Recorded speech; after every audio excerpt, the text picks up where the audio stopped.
Welcome to Coffee with Kelly. I'm your host, Ethan Woodman, Product Marketing Specialist for Crisis Go, and I'm joined by my colleague, Kelly Moore, School Safety Analyst for Crisis Go. We will be discussing emergency response and incident command systems. In our first segment, we'll dive into the cyclical nature of emergencies and how each phase influences the next, using the left of bang concept to explain the timeline of an emergency. In the second segment, we will focus on the incident command system and unified command in the context of school safety.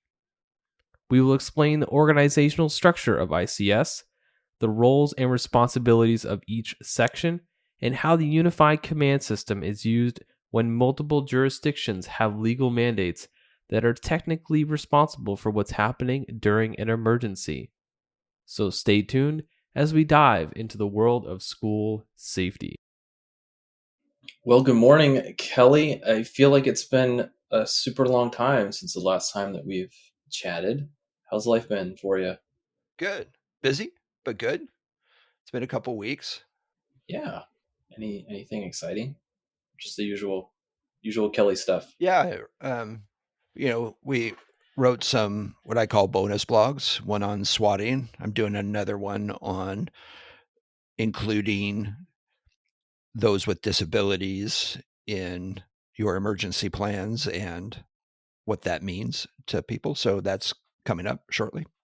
So even I will admit, when you had mentioned swatting to me, I had no idea what swatting was until you started talking about it, and then I understood. Yeah. Unfortunately it's a huge thing that's happening right now, and it's some people are just saying, oh, it's just false alarms, but it causes so many issues. And again, unfortunately, it's another hazard that we have to account for in our all hazards plans. Yeah, I'm sure it's when you're of that age, it could probably, just seem as a joke, but it could turn into something much more, for sure. Yeah.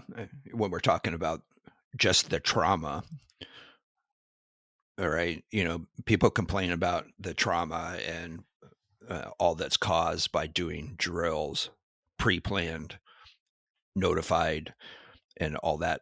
Now, all of a sudden, you have unannounced, you have all this law enforcement presence and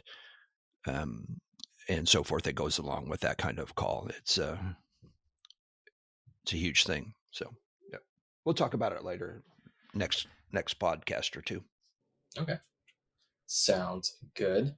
So today, Kelly, I think we're going to start talking about emergency response and management cycles. So we're kind of, again, getting a little bit more into detail about some topics that you've talked about before. So this is, again, really cool that we're getting more into details and learning more. So kind of give me a highlight of what are we talking about today? Well, regardless of the emergency, there's this natural cycle that all of these emergencies and processes, stages that you will experience. And if you understand the cycle, then you can predict what you need to do next.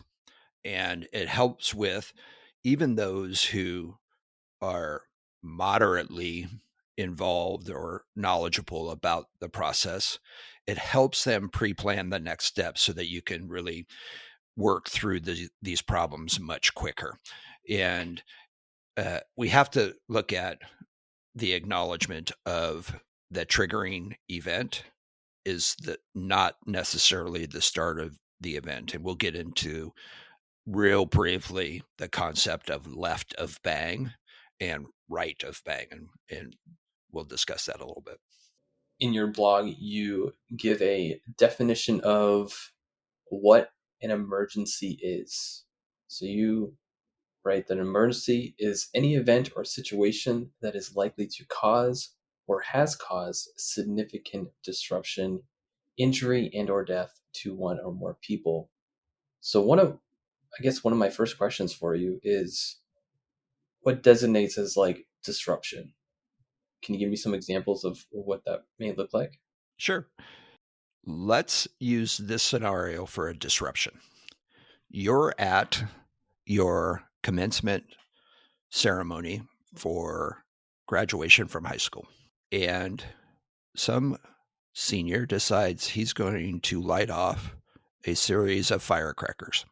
Very likely scenario. Right? What does that actually cause? What's the purpose of that? Disruption, right? Nobody's thinking that that's going to cause any injuries or anything, but it's meant to be a disruption, a joke.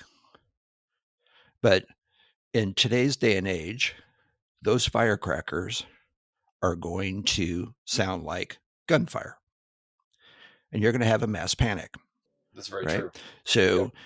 in that panic, you're likely going to have some injuries, twisted ankles, potentially heart attacks, because you're going to have old people there who aren't familiar with what's going on, those types of things. So that practical joke meant to disrupt is likely going to cause some injuries or something going on that's going to cause a significant amount of resources to mitigate and to solve. The other type of disruption is if you have your power's out or something like that and you can't continue with school. I'm pausing because my dogs are barking. You're pausing because your dog is disrupting our podcast. Yes. Hold on one second. So there's other disruptions that are possible, right? The water, you have a water issue, broken pipe that disrupts the ability to operate under normal conditions. Electricity, like I said. So there's lots of things for disruption. Okay. And when we're looking at emergencies, there's, as you've laid out here, an order basically to those emergencies. And the first step is the initial response, right? So let's talk about that a little bit. What does the initial response typically look like? So the initial response is whatever triggered that emergency. So the smoke detector that triggers an alarm because it detects that there's a fire, right? So that whatever triggers that event is what causes the first initial response. And what we're trying to do with that is really trying to find out as much as we can very quickly as to what's happening and what we need to do. And so then we can start setting up our objectives for the next few steps. And it's important that we understand what's happening to us. Now, where a lot of people get sort of stuck is they want to know exactly what's happening to us. And they get paralyzed by, people call this paralysis by analysis.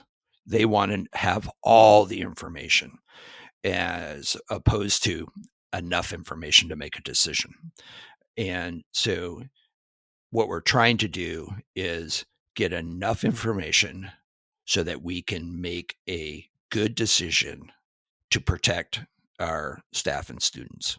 I thought this was such a great point because I look back and I have to like look at myself every time we're doing this and say like am I falling in the right category here? Am I doing the right things? And um, this is totally me. Like I'm one of those people where it's a paralysis by analysis kind of situation. So I thought this was such a good point to make.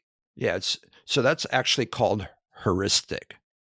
And it's a process by which you create psychological shortcuts to solving complex problems or simplify complex issues. And it's gained by experience, knowledge, working through these previously. And this is the official name for what we've talked about extensively of reducing the reactionary gap. So I go in, I hear the fire alarm as an example. Do I need to find out where the fire is? Do I need to know what's actually burning? Do I need to know what caused the fire? No. The fire alarm is telling me it's detecting something. So what's my decision? I need to figure out first, do we think it's an alarm that was set off manually for the purpose of targeting? Do I actually need to evacuate? Then I can say, where is the alarm coming from? The boiler room. What does that mean to me? Probably should evacuate. Do things that you would normally do in a fire. But I don't need to know who set the fire. I don't need to know how the fire department's going to put it out. I don't need all of this information. I just need to know there's likely a fire and what do I need to do to protect my students and staff. If that was a great example. Thank you. So then you're very welcome, Kelly. The the next step that you have here is protection of life and property. And you kind of started to hit on that a little bit. So what does that look like in terms of looking at an emergency? Yeah, so the initial response and the primary objective is in any emergency is the preservation of life and then property in that order. So I want to take the quickest step, the most effective step to protect everybody as best I can. So now we have to start asking our questions about what do I need to do to protect all of my people? How do I notify them? How do I communicate with them?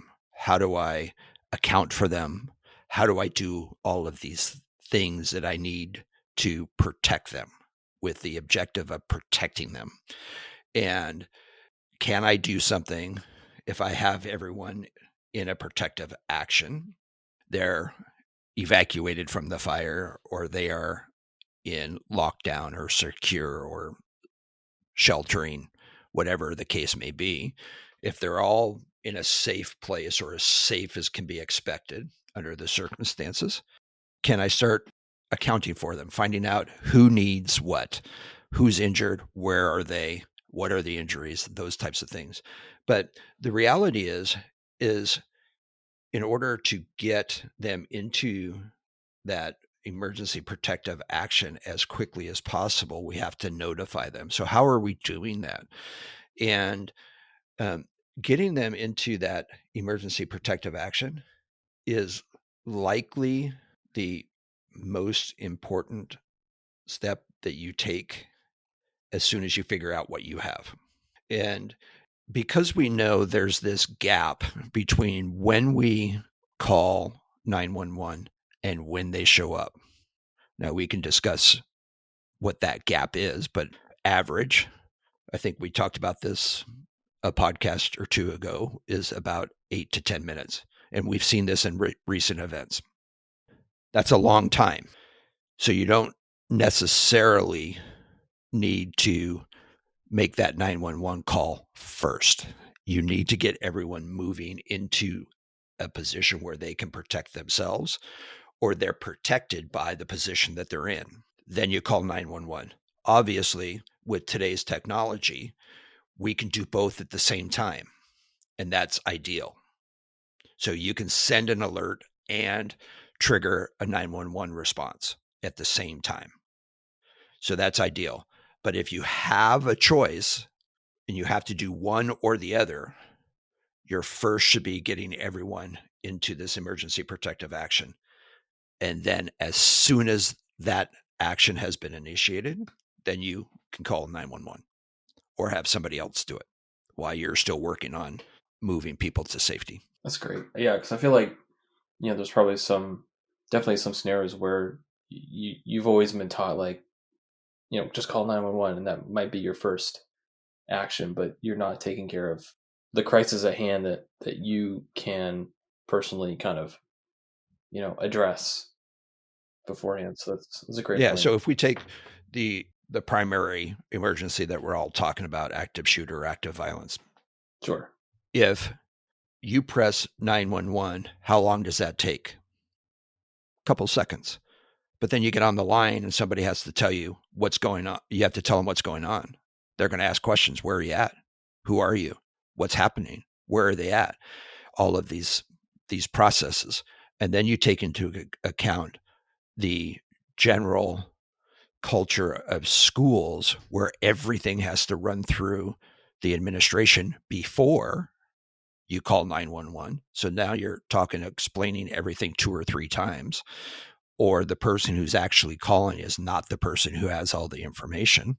So that exacerbates the response time, right? And if you have this incident occurring, and when we say seconds matter, then the more seconds you take not putting people into an emergency protective action matters. We're talking life and death, right? Get them into a safety position and then call for help, and you can take steps to mitigate injuries and deaths as quickly as possible. So this is where all your previous blogs really come into play, because we've talked about roles and responsibilities and what that means. So it's, if you know all these things, that moment is going to be a lot easier, right? Right. You're going to reduce that reactionary gap. You're going to say, oh, those were shots. Hit the button. Everyone goes into a lockdown. Call 911. The troops are en route to come take care of that problem. As you are waiting for law enforcement and everyone's in this lockdown position, then you can start asking other questions. How many are injured? Where are they? Do we have all of our students accounted for? If not, why? Where are they?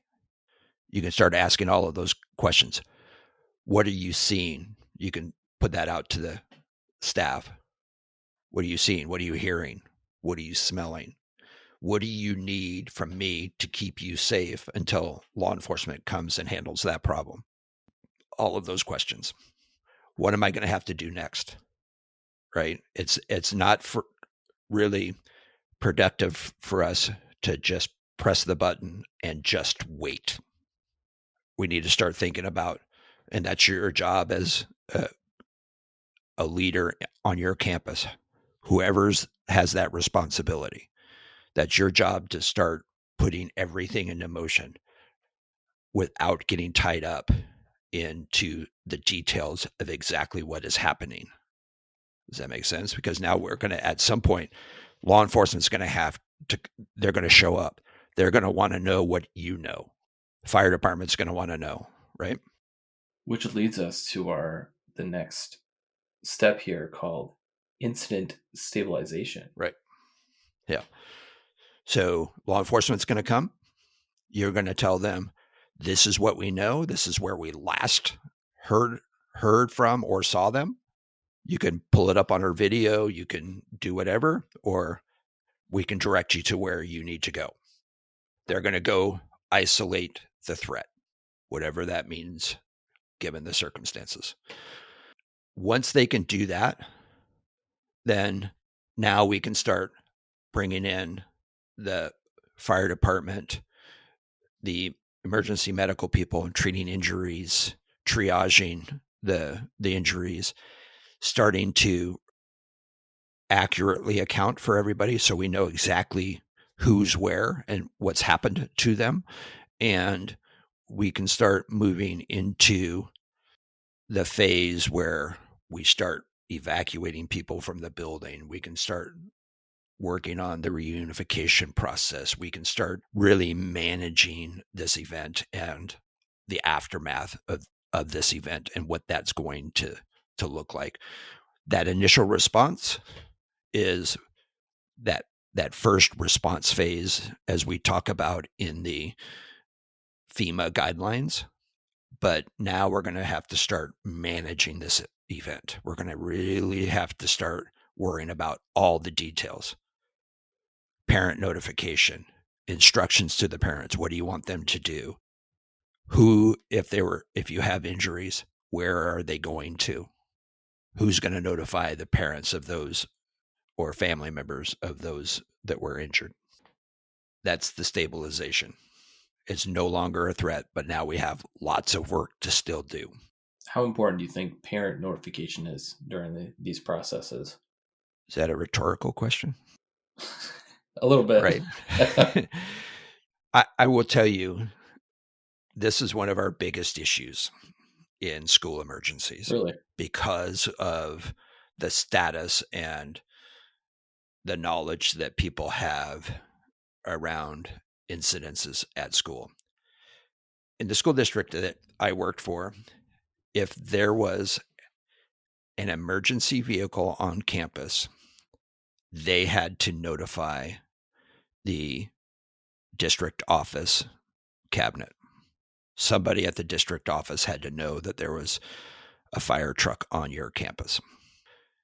Even if it was just they're driving through or they had to do an inspection. Interesting. Okay. Because the district would get calls. Why are the fire trucks on the, what are they doing? Huh.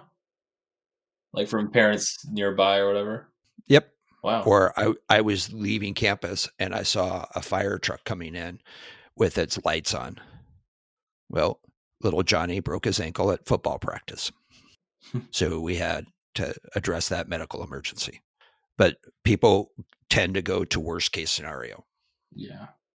And so we just have to notify the parents. We need to make sure that they understand exactly what is going on and what we want them to do. And we don't do that well enough. I could see how not notifying parents could result in some level of disruption. Yeah. So let me give you a Kelly story. There we go.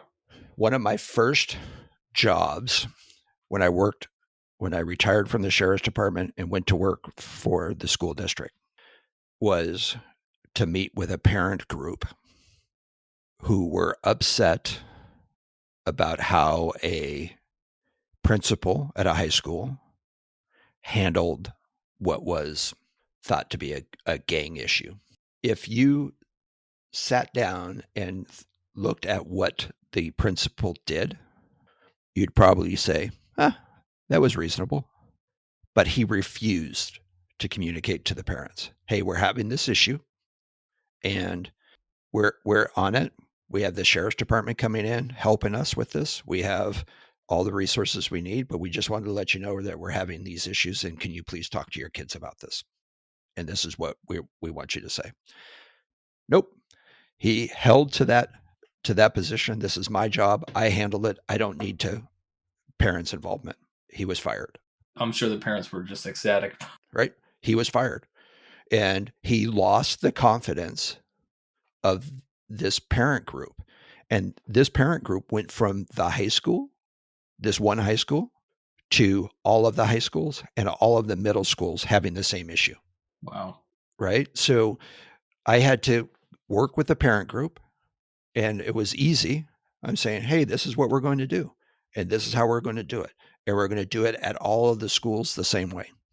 And we were able to squash that pretty quickly. Nice. At first, you go through these relationship issues where they don't trust you because they don't know who you are. Right. So you have to build that trust and you have to explain to them, this is what we're going to do. Then they have to see the results of that. And then all of a sudden, what started out to be a weekly meeting turned into a monthly meeting, turned into, we don't need to meet, we're good to go. But that all could have been handled with communications from the onset. So this, you said it was a principal. So just the fact that he may have done all the right things in the moment, but just the fact that he didn't communicate it out to the parents cost him his job. Yeah, and didn't communicate initially at all, and then when he did, it was insufficient because he's trying to play catch up, and he fell short of that. So I would say communication is very important. Yes, and parents have some level of power over what goes on. So parents drive everything that goes on, regardless of what the schools think. Yep. They drive what happens in your schools. So I think we can transition a little bit, and we're going to be discussing the differences between an incident command system, or ICS, and a unified command. So this is definitely pretty new to me. So tell me all about this, Kelly. We don't have enough time for me to tell you all about it. Well, okay. See you next week. Right? No. So, incident command is the big white elephant in the room. We try to teach it as this savior to this solution to all our problems, is incident command. And then when we try to teach it, it is so complicated, or perceived to be so complicated, that people just get overwhelmed and they don't know what to do with it. So let me take one step back there. Incident command is generally taught by the fire departments of the nation. The fire departments live and die by incident command. They literally, and this isn't an exaggeration, wash their fire trucks using the incident command system. So you have somebody who's responsible for making sure the fire trucks are clean and working properly, right? So that's the incident commander. Then that incident commander sees that the fire truck needs some attention. So that guy appoints somebody to wash the truck. That's operations. The guy who's responsible for washing the truck needs to look at what needs attention on the truck. So he starts planning. Okay, this is the truck. This is what I need to do. I'm going to do my little inspection. I'm going to do this. And that's planning. I'm going to plan how to wash this truck effectively, efficiently.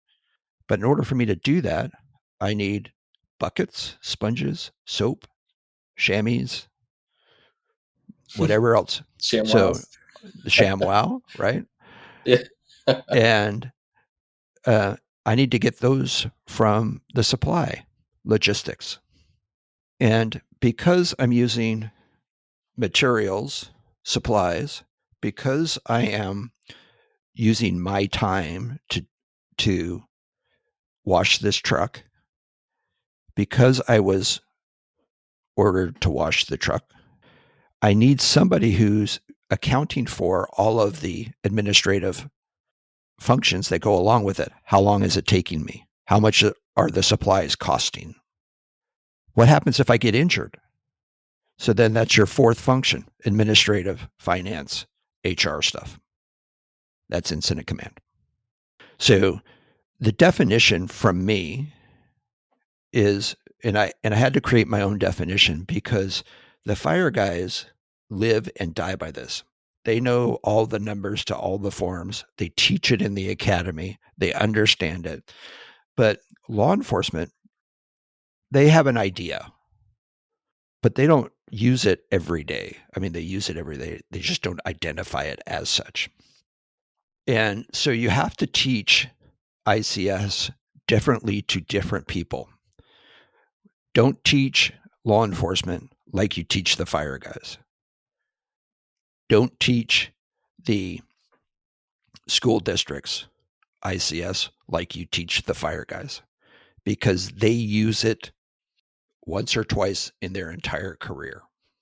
They could use it every day, but that would cause people to restructure their organizations, rename their organizations, which might not be a bad thing. But the reality is ICS is a structure, a management structure, where you have one person in charge, and you also have identified objectives and functions, tasks that need to be completed. And somebody is assigned to accomplish those tasks and is responsible for the completion of those tasks, functions, and such. That's it. Understanding that I know exactly who I work for and who works for me, and what tasks am I responsible, or is my team responsible for. That's it. Fundamentally, that's what incident command is. And you've definitely talked about this before, but maybe not labeled it as incident command, but you've definitely discussed this before. Yeah, of course. So it's good that we're hitting on this again. Yeah.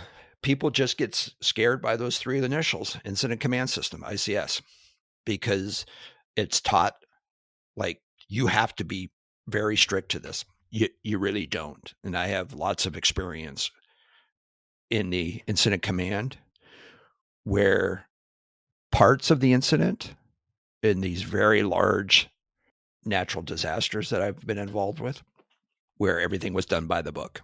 And I've been involved in some very large incidents where we use the incident command, but not a strict adherence to it. So, and we get the same result. So I think we need to teach it differently. I had to teach ICS, and I'll give you a Kelly story. I think I might have gave this before, but we had a very large fire, and I was a sergeant at the time, a patrol sergeant, and we had evacuated a large area of a community. If we evacuate that, we have to secure it so that there's no looting and stuff going on. So we have these patrols going around the neighborhoods. And I go up this mountain road in this community, and I see a fire getting close to a house. And I continue up the road a little bit, and there's 5 fire trucks. In the business, they call that a strike force or a strike team. Yeah. And I say, hey guys, just so you know, there's a fire down the road.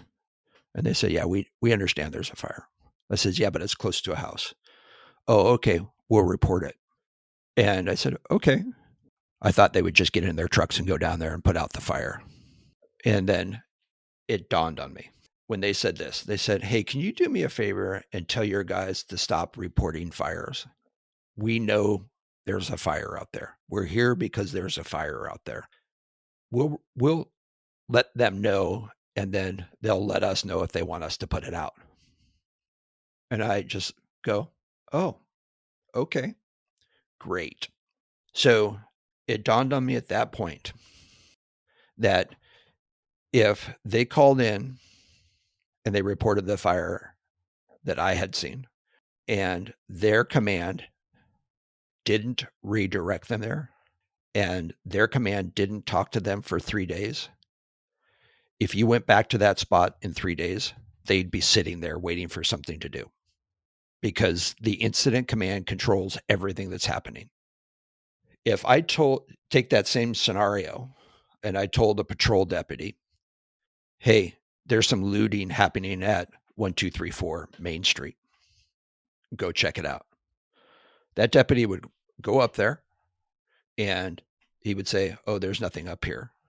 And if I didn't talk to that deputy for 3 days, that deputy would be 3 counties away, because that deputy's just going to turn around and start solving the problems. Because that's what they do every day. They look for problems and they try to solve them, try to prevent things from happening. So the reason I say that is because when I teach incident command to a deputy, if I want the same result in knowing where that deputy is, I have to say, solve every problem between 001 Main Street and 2000 Main Street, and I'll know about where he's at, because I have to teach it like it's a beat system for them. So we have to talk differently to the people, and it has to be done differently for the schools as well. So with an incident command system, you've got some various titles here. Are they different in a school, or could a school basically kind of give these titles to certain people? They should give these titles to people, because you're asking for help from people who are going to use these titles. Now, it's not your everyday title. Right. right? You're not going to call the principal the incident commander unless there's an emergency, Right. right? Okay. So I mean, you could, but that's really not what they're trying to do, right? They're just trying to find out who's in charge of the management of this incident. So give them a title. I'm the incident commander. I'm the operations section chief. I'm the planning's intel chief. I'm the logistics chief, or I'm the admin chief, section chief, right? That way, people are talking the same language. But once you get from that perspective, you have the operations, planning, intel, logistics, and admin and the incident commander. Those are really the only titles you actually need, because the people underneath each of those will know who that is. The people above them will know who that is. And everything will run through those people. So I like how this, maybe you did this on purpose. I like how this plays into what we were discussing before of, making a decision and not necessarily having to have all of the information in front of you to make that decision. And as you illustrated in your Kelly story, you could be facing a situation and you don't need to go through all of these various titles and people and get confirmation from them. If you're there and you know what to do, you just make the decision. Yeah. You know what your objectives are, right? You know what the higher goal is. So your overall objectives and the objectives for our scenario, active shooter, is, and it's very, very simple. There's three objectives, right? Is stop the killing, stop the dying, start the recovery, right? So those are the three objectives from a very high level. So now that everyone that's in there is working to one of those three objectives, they don't need permission because they know what the objective is. Right. Those are pretty simple to understand. So Yeah, as long as you're stopping the person from killing or injuring other people, and those that are injured are treated, and then you start the recovery. If you're working to one of those three objectives, you're good to go. If you need help, ask. That's what the incident command chain of command is for, is to support those three objectives. as you mentioned chain of command, it reminds me of the you wrote here, and you say if a function is not assigned to a person or team, the responsibility to complete that function falls squarely upon the shoulders of the person who was responsible for assigning that responsibility. So, very important that whoever is, you know, assigning responsibilities, that you actually assign, responsibilities, because if you don't, everything falls on you. Right. Yep. And wearing a whole lot of hats in a very stressful situation is probably not going to yield a very positive result. No, but it shows the absolute responsibility. So if you have an incident commander, and or somebody who's taken that function on, and something is not happening, it's their responsibility to make sure that it happens. If you need more resources, if somebody needs to tell you where to go, that operations, if something in that is not being taken care of in those three objectives, it's your responsibility to make sure it is. So operationally, if you don't activate the operational function of an incident as the incident commander, it's yours. You're the one that should be stopping the killing, stopping the dying, and stopping the or starting the recovery. That's your responsibility. It's a lot to put on one person's shoulders. So delegate it. Expand the system so that it works best for you. And that's the nice thing about the incident command system. It can be run by one person. If your incident is small, oftentimes it is, then you can act as all of that, theoretically washing the fire truck. If you go by the fire truck and say, hey, this needs to get washed, and there's no one else there to do it, you're the incident commander. You're the guy that's actually going to do it. So your operations, you're going to plan how you're going to do it. You're going to go get the supplies out of the supply closet, and then you're going to tell admin, hey, I used up all the supplies. We need to get some more. It costs this much money. So, what is the difference between what we just discussed and a unified command? So this is relatively new to this whole ICS. And when I say relatively, it's been around for a long time, but people are using it more and more. And unified command is exactly like the incident command system. All of the names are the same, all of that stuff. The difference comes in is the command itself. So in incident command, we talked about having one person making those decisions who's responsible for the successful outcome of that incident. Unified command is the exact same, except for this. Oftentimes, our legal responsibilities and jurisdictions overlap. And different agencies have essentially equal responsibility, both legally and morally, for that incident. So, how do you pick who's going to run it? The answer to that is you're not. They're all going to run it together. You're not going to say, police department, this is yours, because there's a lot of things that are fire department centric. In a school situation, there's an awful lot of things with the schools that they're legally responsible for. So you can't take that legal responsibility and just put it on somebody else. You have to work together, and you have to talk and make these decisions together. And that's the whole idea behind the unified command. Now, to illustrate that, unified command, law enforcement has the responsibility for the crime being committed and the stoppage of that crime. The fire department has the responsibility for the rescue and triage of those who were injured during the incident. The school has the legal responsibility for their staff and their students. So we've talked about the I love you guys. They say, to summarize that, law enforcement owns the crime, fire owns the patients, schools own the students and staff.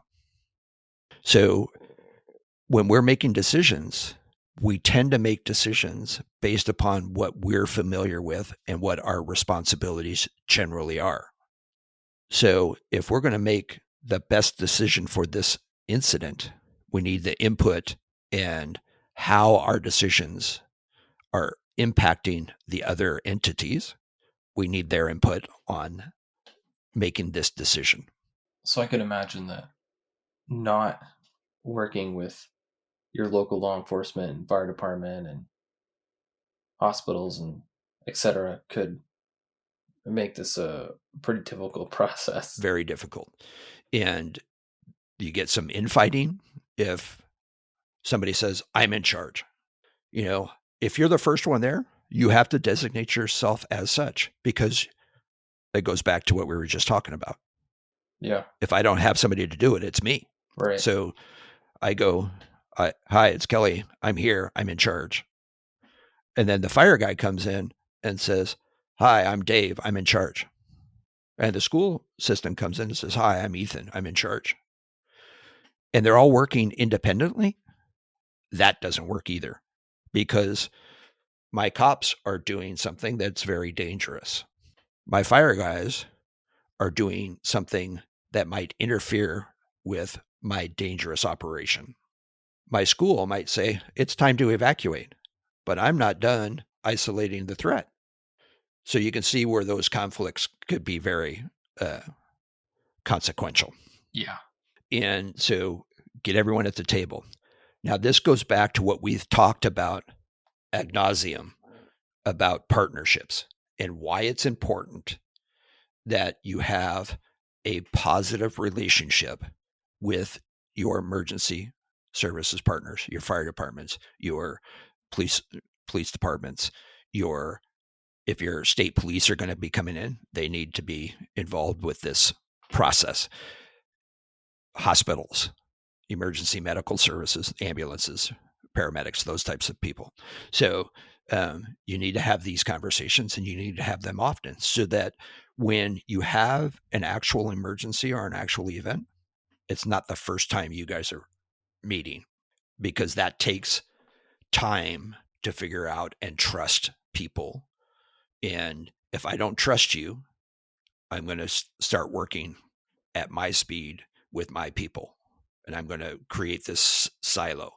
So we need to work with the people. We need to get involved. And I have to say that we instituted that at the school I was at. I was that point of contact with the emergency services for any incident that occurred at the schools. But I already had the relationship with law enforcement because I'd been in it for 34 years. The fire departments, because I'd worked with them several times, in excess of 30 times, in large scale incidences. And so they knew who I was. So me going into the command center and saying, hey, this is our piece from the school, and we would work through that. And that worked very well. But not all the schools are going to have that dynamic already set. That's why you need to force that dynamic and get people sitting at the table and working through these long before they actually happen. So to kind of bring this to a conclusion here, what are some reasons that it's important to understand and use these incident command systems or unified command models that we've discussed? Yeah, there's two primaries, plus I'll give you a bonus one. But Ooh, bonus. yeah, bonuses are good, right? Free stuff. So it can save lives. Literally, if you have a well-functioning management system and you implement it, it will save lives, because you can effectively and efficiently tackle all of the problems that are being thrown at you. If you don't do it correctly, it can cost lives. And we've seen this. It's very true, fortunately. We've seen where poor management or the lack of management have cost lives. That's not the legacy you want. We've talked about legacy. You want to be able to say, I managed this properly. I did everything that we could given the circumstances. And some people want you to be perfect, but we all understand that you're not going to be perfect. But if you've done everything you possibly could, then people will forgive you for that. They'll understand that. But if you completely mess it up and you were incompetent or negligent or never knew what to do, they're not going to forgive that. We'll talk about that for years to come. So if one of your mantras is student safety is our number one priority, then you should probably understand and use these models. You should understand what that actually means. And that's using these models in an incident. That means preparing to use these models in an incident long before. We talked about left of bang just briefly. Let me bring that up real quick. So the concept of left of bang is that triggering point for the emergency, whatever that is. Everything left of that, if you put the emergency on a timeline and you're looking at it, everything left of the triggering thing is something that should have, could have happened before that triggering event. Plans, preparations, if we're talking about FEMA, right? The prevention phase, the preparation phase, and everything that happens after that is too late. essentially. Now you're in response and recovery of the FEMA things. So if we look at how we can affect the outcomes, prevent, in many cases, prevent that from ever occurring, but how we can affect the outcomes by what we do before bang, then we are so much better off. Now, when we look at understanding this, and the second primary reason of why you should do this, because if you don't do it correctly, you're going to get sued. If you do it correctly, even if you get sued, you'll have all your ducks in a row. You'll be able to say, I did everything left of bang that I could possibly do. And then when we couldn't prevent this from happening, we did everything that we could possibly do to mitigate the circumstances, the situation. We're in a litigious society. You're going to get sued. Yeah. And if you're not doing what is expected of you, we talked about this as well, 24 years since Columbine. What is the expectation of your community and your parents? Probably much higher than what you are thinking you have already done. So let's get on it. And what's the bonus reason? If you're using it correctly, it sets you up for that. It documents everything. Everything's recorded. So you can work through your process improvements. You can work through documenting to help with your defense. You should you be sued, training, all of these things come out of the documentation, your after action reports, all of that stuff. It documents that. And I tell you, I don't know how many times we've relied in my past life, how many times I've relied on documentation to defend our actions because somebody assumed we didn't do it. And if you're using these systems correctly and effectively, that documentation will be there. And it's probably, I would think it'd be more likely that someone would go to the efforts of, making a lawsuit against a school than a police. I feel like they'd be more likely to go against a school than a police, but maybe that's just me. I don't know. Well, I mean, it just depends. I mean, there's it depends on the circumstances, but generally speaking, if you're going to sue somebody as the result of an incident, they're going to look at the people who don't have the documentation. They're going to look at the people who aren't meeting the expectations. They're going to look at those people who outwardly did something or didn't do something that was required, right? And law enforcement is sued all the time. Government is sued all the time. Schools are not. So they don't necessarily set themselves up to defend themselves. I can see that. Yeah. But we're seeing it more and more. $100 million, $27 billion. Yeah. Once you start getting to the billions, it gets a little, that gets pretty scary. 100 million would bankrupt most districts if they had to write a check for that. Certainly. Yeah. Right. So this is where the past almost 5 months comes together, is during the management. Generally speaking, the initial response, especially by well-trained law enforcement, fire, and medics, they will go in and handle that situation pretty quickly.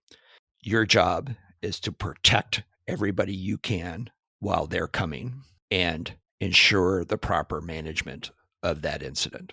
Because generally speaking, the response will be handled by those emergency response agencies pretty effectively. But it's how we manage the incidences that we will be remembered for. You can either be on the side, well, that was fantastic, they did this. Or you can be on the other side of that, where they're looking at, what are they doing? Why didn't they do this? Why did this happen? And that will be remembered. And that's not the side you need to be on. put in the work, prepare, prevent, learn how to respond appropriately, learn how to recover, all of those things that we've been talking about for the last 5 months.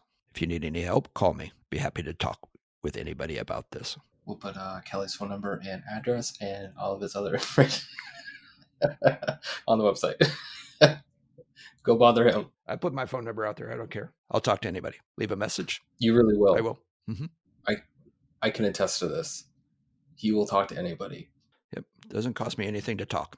Just your time. Yeah. And I'm old, so there you go. Time becomes more and more valuable as there's less of it. I suppose it does. That's all we have for today's podcast on emergency response and incident command systems. We hope you've gained valuable insights into the different phases of emergency response and the importance of being prepared for any situation. We also explored the incident command system and unified command and how they can be used to ensure mandates and concerns are addressed during emergencies. Remember, understanding emergency response and incident command systems can make a significant difference in saving lives and property. If you enjoyed today's episode, please like, subscribe, and hit that notification bell. And if you have any questions about what we've discussed, please leave a comment on our website at crisisgo.com. Thanks for tuning in, and we'll see you next time on Coffee with Kelly, a discussion on school safety.